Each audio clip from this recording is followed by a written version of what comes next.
Good morning, welcome to MPS motivators. आज हम फिर हाजिर हैं सीटेट के लिए कुछ इम्पोर्टेंट क्वेश्चन के साथ। आज हम पर्यावरण और हम स्टैंडर्ड 4 एनसीईआरटी के पाठ्य पुस्तक से पूरे चैप्टर्स के निचोड़ के साथ फिर हाजिर हैं। तो चलिए देखते हैं। चैप्टर 1 में वल्लम एक लकड़ी से बनी छोटी नाव को कहते हैं। यह केरल में चलती है। राजस्थान में स्थित रेगिस्तान में बच्चे ऊंट गाड़ी में बैठकर स्कूल पहुंचते हैं। नेक्स्ट चैप्टर है जिसमें हाथी के बारे में पढ़ना है। एक बड़ा हाथी एक दिन में 100 किलोग्राम से ज़्यादा पत्ते और झाड़ियाँ खा लेता है। हाथी बहुत कम आराम करता है।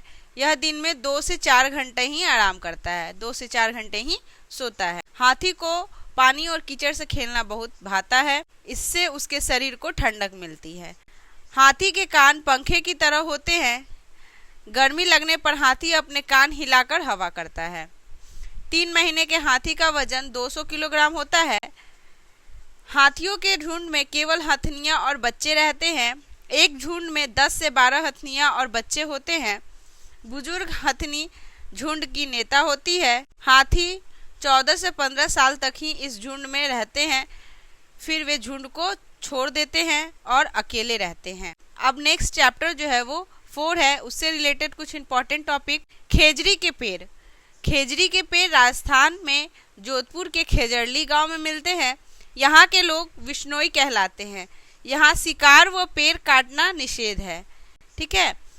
खेजड़ी का पेड़ यह रेगिस्तानी इलाकों में पाया जाता है। इसे ज़्यादा पानी की आवश्यकता नहीं होती है। इसकी छाल से दवा बनाई जाती है और इसकी लकड़ी को कीड़ा भी नहीं लगता है। खेजड़ी के पेड़ की फलियों से सब्जी बनाई जाती है। इसकी पत्तियों को वहाँ पर रहने वाले जानवर खाते हैं। ठीक है। और इसकी छाया में बहुत से बच्चे खेलते भी हैं। ये था खेजड़ी के पेड़ के बारे में। अब नेक्स्ट चैप्टर से रिलेटेड है बोचहा गांव। बिहार में मुजफ्फरपुर जिले में पड़ता है। ठीक है। बोचहा गांव कहाँ है? तो बिहार में मुजफ्फरपुर जिले में पड़ता है। बोचहा एक ब्लॉक है जो मुजफ्फरपुर जिले में है। तो ये क्वेश्चन इम्पोर्टेंट हो सकता है एग्जाम के लिए, सीटेट एग्जाम के लिए। इस इलाके में बहुत सारे लीची के पेड़ हैं। लीची के फूल मधुमक्खियों को लुभाते हैं। ये फरवरी में खिलते हैं। अक्टूबर से दिसंबर तक का समय मधुमक्खियों के अंडे देने का होता है, अतः यह समय मधुमक्खियों के पालन के लिए उचित समय है। मधुमक्खियां एक समूह में कार्य करती है। हर छत्ते में एक रानी मक्खी होती है जो अंडे देती है। छत्ते में कुछ नर मक्खी भी होते हैं। छत्ते में बहुत सारी काम करने वाली मक्खियाँ भी होती है। ये दिन भर काम करती है। शहद के लिए फूलों का रस ढूंढती है। जब किसी मक्खी को रस मिल जाता है तो वह एक तरह का नाच करती है। उससे दूसरी मक्खियों को पता चल जाता है कि रस कहाँ है। वे रस से शहद बनाती है। ये ना हो तो ना छत्ता बने और ना ही शहद। नेक्स्ट है शहद के बिना छत्ते की सारी मधुमक्खियाँ सूखी ही रह जाती है। नर मक्खी छत्ते के लिए कुछ खास काम नहीं करता है। सभी चींटियों का भी काम बटा होता है। रानी चींटियां अंडे देती है। सिपाही चींटियां बिल का ध्यान रखती है और मजदूर चींटियां बिल तक भोजन ढूंढकर लाती है। दीमक और तितैया भी इसी तरह समूह में कार्य करते हैं। जिस प्रकार चींटी कार्य करती है उसी प्रकार दीमक और तितैया भी इसी प्रकार काम करती है। अब चैप्टर 6 से इम्पोर्टेंट देखेंगे हम। गांधीधाम अहमदाबाद और वलसाड गुजरात में है। कोझिकोड केरल में है। ये इम्पोर्टेंट हो सकता है। वलसाड कहाँ है? तो गुजरात में। और कोझिकोड कहाँ है? तो केरल में। चैप्टर 7 में देखेंगे हम। मडगांव गोवा राज्य में स्थित है। गोवा से केरल तक के रेल के रास्ते में 92 सुरंग और 2000 पुल है। ठीक है। मलयालम में माँ की बड़ी बहन को वलियम्मा और नानी को अमूमा कहते हैं। अब हम चैप्टर 8 देखेंगे जिसमें इम्पोर्टेंट टर्म है। केरल के कई भागों में एक जगह से दूसरी जगह जाने के लिए फेरी और अन्य तरह की नाव का इस्तेमाल होता है। चैप्टर 10 से रिलेटेड देखेंगे हम। कर्णा मल्लेश्वरी एक वेट लिफ्टर है जो कि आंध्र प्रदेश की रहने वाली है। इन्होंने भारत के बाहर 29 मेडल जीते हैं। इनके पापा पुलिस हवलदार है। जब ये 12 साल की थी तभी से वजन उठाने का अभ्यास करने लगी थी। अब वे एक बार में 130 किलोग्राम वजन उठा लेती है। कर्णम मल्लेश्वरी जो है वो वेट लिफ्टर है और एक बार में 130 किलोग्राम वजन उठा लेती है। वह भारत से बाहर 29 मेडल जीत चुकी है और वह 12 साल की उम्र से ही वजन उठाने का अभ्यास करने लगी थी। चैप्टर 11 में देखेंगे इम्पोर्टेंट उत्तरांचल में पहाड़ों के बीच में एक ऐसी ही जगह है जहाँ फूल ही फूल है, फूलों की घाटी जिसे कहते हैं। ठीक है, उत्तरांचल में पहाड़ों के बीच में एक ऐसी जगह है जहाँ फूल ही फूल होते हैं, यह फूलों की घाटी कहलाती है। बिहार में मधुबनी नाम का एक जिला है। त्योहार और खुशी के मौके पर वहाँ घर की दीवारों पर और आंगन में चित्र बनाए जाते हैं। इस तरह के चित्रों में इंसान, जानवर, पेड़, फूल, पक्षी, मछलियाँ और अन्य कई जीव जंतु साथ में बनाए जाते हैं। यह चित्र पिसे हुए चावल के घोल में रंग मिलाकर बनाए जाते हैं। ये रंग भी खास तरह के होते हैं। इन्हें बनाने के लिए नील, हल्दी, फूल, पेड़ों के रंग आदि का इस्तेमाल किया जाता है। नेक्स्ट टॉपिक है इसमें उत्तर प्रदेश में कचनार के फूल, केरल में केले के फूल से और महाराष्ट्र में सहजन के फूल से सब्जी बनाई जाती है। ठीक है, ये भी इम्पोर्टेंट टॉपिक है। गुलदाउदी और जिनिया के फूलों से कपड़े रंगे जाते हैं, यानी कि इससे रंग बनते हैं, गुलदावरी और जिनिया फूल से। ठीक है, उत्तर प्रदेश का कन्नौज जिला इत्र के लिए मशहूर है। यहाँ पास के इलाकों में ट्रकों में भर भर कर फूल लाए जाते हैं, फिर उनसे इत्र, गुलाब जल और केवड़ा तैयार किया जाता है। अब चैप्टर 12 से रिलेटेड हम देखेंगे। गाजी खान स्थान पाकिस्तान में है, सोहना गांव हरियाणा में है, वेलवनिकर गांव कर्नाटक में है। ये चैप्टर 12 से इम्पोर्टेंट था। अब देखेंगे हम पक्षी के बारे में जो चैप्टर 16 से रिलेटेड है। गिजुभाई बदेका गुजरात में रहते थे। वे बच्चों के लिए मजेदार किस्से और कहानियाँ लिखते थे और पत्र भी लिखा करते थे। अब पक्षी है कलचीरी, जिसको इंडियन रॉबिन भी कहते हैं। पत्थरों के बीच घोंसला बनाती है। घोंसला घास से बना होता है। उसके ऊपर पौधों की नाजुक टहनियाँ, जड़ें, ऊन, बाल, रुई सब बिछा होता है। कौवे के घोंसले में तो लोहे के तार और लकड़ी की शाखाएं जैसी चीजें भी होती है। कौवा पेड़ की ऊंची डाल पर घोंसला बनाता है। कोयल अपना घोंसला नहीं बनाती है, वह कौवे के घोंसले में अंडे दे देती है। फाख्ता कैक्टस के कांटों के बीच या मेहंदी की मेड़ में घोंसला बनाती है। गोराया कहीं भी घोंसला बना लेती है, अलमारी के ऊपर, आईने के पीछे इत्यादि जगहों पे बना लेती है। कबूतर भी ऐसे ही अपना घोंसला बनाता है, पुराने मकान या खंडरों में। बसंत गौरी जो गर्मियों में टुक टुक करके आवाज निकालते हैं, मतलब वो गर्मियों में टुक टुक करते रहते हैं, वे पेड़ के तने में गहरा छेद बनाकर उसमें अंडा रखते हैं। नेक्स्ट है दर्जिन चिड़िया। दर्जिन चिड़िया अपनी नुकीली चोंच से पत्तों को सी लेती है और उसके बीच बनी थैली को अंडे देने के लिए इस्तेमाल करती है। नेक्स्ट है शकरखोरा। किसी छोटे पेड़ या झाड़ी की डाली पर अपना लटका घोंसला बनाते हैं।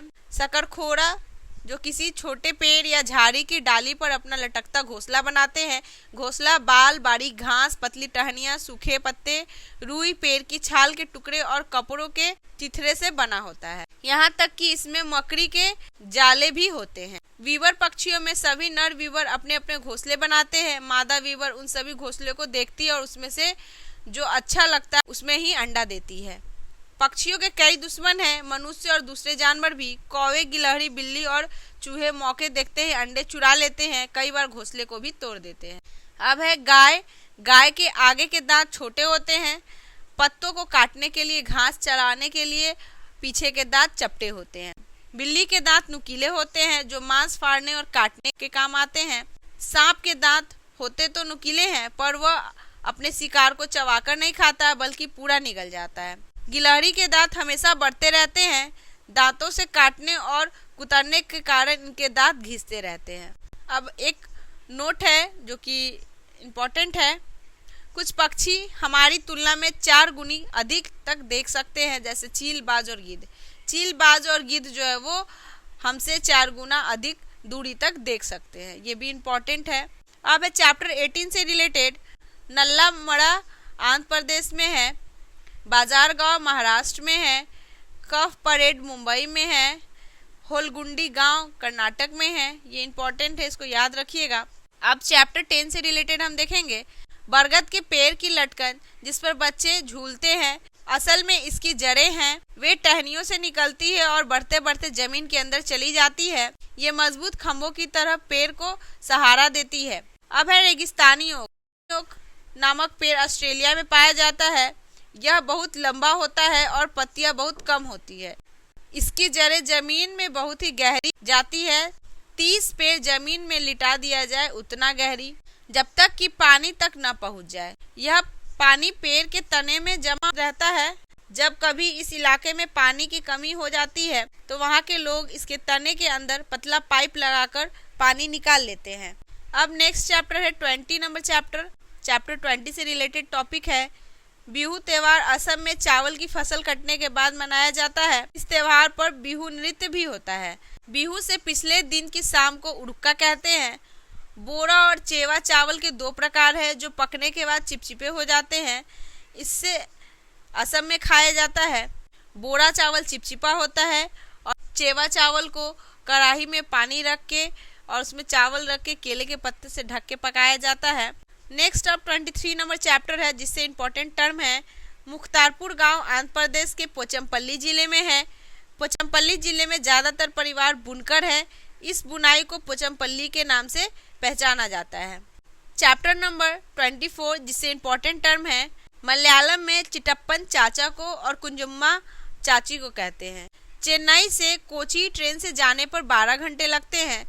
अबू धाबी देश रेगिस्तानी इलाके में है। वैसे भी रेगिस्तान में बारिश नहीं होती, वहाँ पानी बहुत कीमती है। वहाँ न बारिश है, ना ही नदियाँ है, न झील है और न ही तालाब।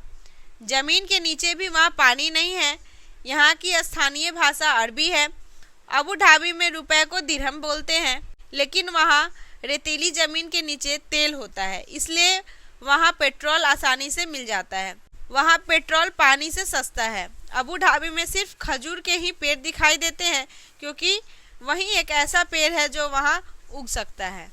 अब है चैप्टर 26 जिससे रिलेटेड क्वेश्चन है वहीदा प्रिज्म के बारे में पढ़ना है। चैप्टर नंबर 26 में जो है वहीदा प्रिज्म एक लेफ्टिनेंट कमांडर है।